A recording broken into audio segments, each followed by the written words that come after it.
Good morning সকলকে। আর এখন বাজে দেখো কটা, 8:20।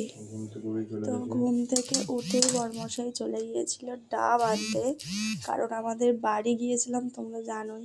তো বাড়িতেও শরীরটা খুবই অসুস্থ ছিল, মানে বমি হচ্ছিল, পায়খানা হচ্ছিল।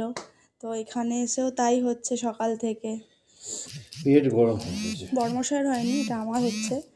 তো ওই জন্য দেখো এই যে এখানে জল ডাব নিয়ে আসলো, পেট গরম হয়েছে ঠান্ডা গরমে। অনেক জল, পুরো 1 গ্লাস জল, বাবা পুরো মাপের। বললো জল অনেক আছে। দেখো পুরো জল, 1 গ্লাস জল, পুরো 1 গ্লাস, অনেকটাই জল হয়েছে। এই একটা, এটা আমিও খাবো। হ্যাঁ ও খাবে, দুজনেই খাওয়া হবে। তো চলো জলটা খাই। আর সকালবেলা উঠে এখন শীতকালে মানে হামেশাই লোকের পেট গরম হয়ে এরকম পটি হবে, পাতলা এসব হয় অনেক। আমি ভোরবেলা কিছু থেকে পটি ওষুধ না হচ্ছে। খেয়ে আমি সবাইকে সাজেস্ট করব, যদি গাছে থাকে অথবা নিজেদের গাছে থাকে, না হলে কিনে একটা ডাব খেয়ে নেবেন সকালে খালি পেটে, সব কাজ শেষ হয়ে যাবে, কিচ্ছু হবে না। কোনো ওষুধ খাওয়ার দরকার নেই, পেট সকাল খারাপে ওষুধ খাওয়াই যায় 4টে না, থেকে ওষুধ কি খাবে? উঠে আমি বাথরুম আর ঘর, মানে এই 3বার হয়েছে, বেশি হয়নি। কিন্তু বাবা জল একদম ছিটকে পড়ছে, অনেক জল আছে।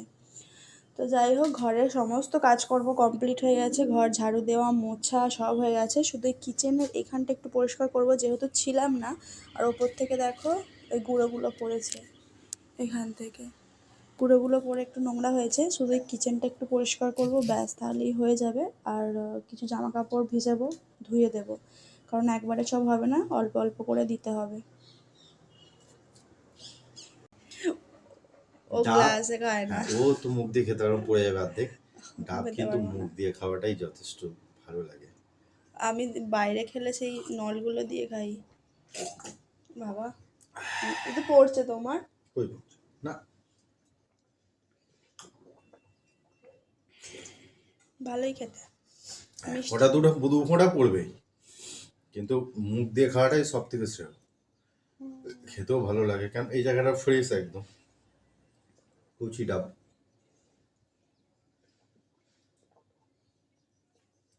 চলো খেয়ে নিই, আমাদের সকাল সকাল ডাব খাওয়া সকালের ভিডিও। প্রথম পর্ব শেষ হলো সকালে খালি পেটে। ডাব, এখন ব্রাশ করিনি, খালি পেটে কুচকুচি ডাব খেয়ে নিলাম। টাটা।